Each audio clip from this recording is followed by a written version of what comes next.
Hello दोस्तों, मैं हूँ इस वक्त किशोर चौधरी जी की वॉल पर।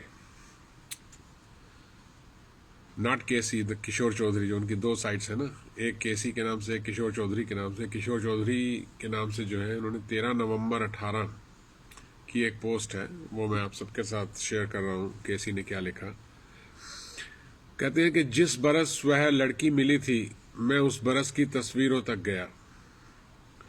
मुझे देखना था कि मैं उन दिनों कैसा दिखता था। आह, क्या हाथ लगा पता है। एक बिखरा टूटा हुआ आदमी, एक ठोकर उसके सामने खड़ी थी। वह उदास शिथिल था।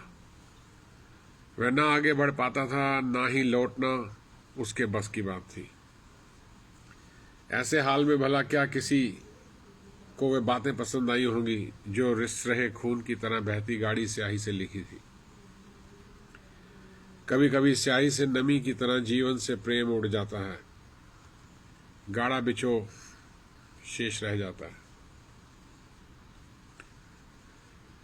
केसी कहते हैं कि फ्रिजेश करंथी की एक कहानी है, एक तरफा प्यार। कहानी का नायक जिससे प्रेम करता है उसी से विवाहित है। वह उसे प्रेम नहीं कर पाता। उसे लगता है कि हमारे बीच की वासना प्रेम में बाधा है। वह उसके साथ रहते हुए उससे दूर रहना चाहता है ताकि उसे प्रेम कर सके। इस कहानी को केसी कहते हैं कि मैंने 2010 में पढ़ा था। 8 साल बाद ठीक से याद नहीं है कहानी क्या कहती है। अब उस कहानी को कभी दोबारा पढ़ूंगा तो वह नए अर्थ में समझ आएगी।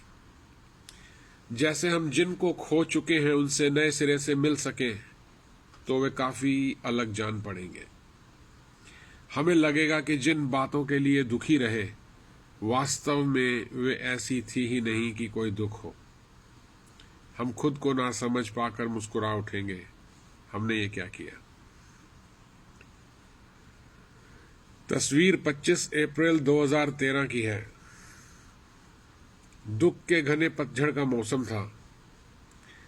केसी कह रहे हैं कि मैं दिमाग को नाकाम करने वाली दवा खाकर कमरे में खड़ा हुआ था। सोच रहा था कि बाहर चला जाऊं, शायद आराम आए, मगर डरा हुआ कि अभी तो बाहर से आया हूं, वहां आराम नहीं था।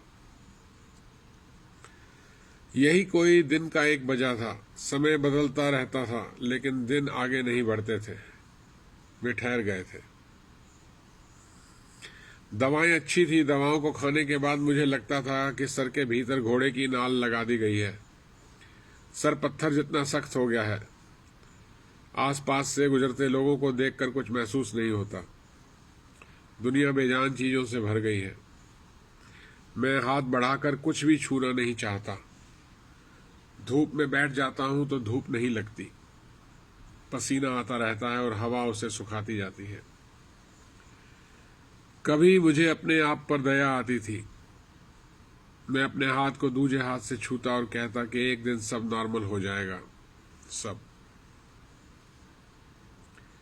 पता नहीं कैसे छोटे बच्चे सोच लेते हैं कि कोई उनका प्यार चुरा लेता है, कि अपने आप से ही फुर्सत नहीं होती। शुक्रिया तुम्हारा, किशोर चौधरी। दोस्तों, किशोर चौधरी जी की वॉल पे मैं बरकरार बहुत समय तक रह नहीं पाता। आज मैं आप के साथ एक सीक्रेट शेयर कर रहा हूं कि मैं किशोर जी से पिछले 2-2.5 साल से कनेक्टेड हूं, और जितने ज़बरदस्त ये राइटर हैं, मुझे बारंबार इनकी वॉल से अनुपस्थिति की ज़रूरत होती है। जब मैं इनको कुछ समय तक पढ़ लेता हूं, मैं इनको अनफ्रेंड कर देता हूं, क्योंकि फिर मैं किशोर चौधरी को कुछ समय तक के लिए बिल्कुल नहीं पढ़ना चाहता। और फिर जब कुछ समय गुजर जाता है तो मैं फिर इनसे कनेक्टेड हो जाता हूं। और मज़े की बात यह है कि जितनी भी बार मैंने किशोर चौधरी साहब को अनफ्रेंड कर कर 6 महीने या 3 महीने के बाद उनको दोबारा फ्रेंड रिक्वेस्ट भेजी, इन्होंने एक बार भी गिला नहीं किया कि भाई हम तो कनेक्टेड थे, क्या हुआ, कैसे हुआ। ये बहुत प्यार से दोबारा अपनी शरण में अपने पाठकों को लेते हैं। और यह सिलसिला मैं बहुत एंजॉय कर रहा हूँ, क्योंकि ये जो भी लिखते हैं गजब लिखते हैं, कहीं ना कहीं वो मन को छू जाता है। तो I hope you guys enjoyed कि जो मैंने आज किशोर जी की वॉल से पढ़ा और आप सबके साथ शेयर किया। And thank you Kishore ji for letting me use some of your writing to recite this. Thank you. आदाब दोस्तों।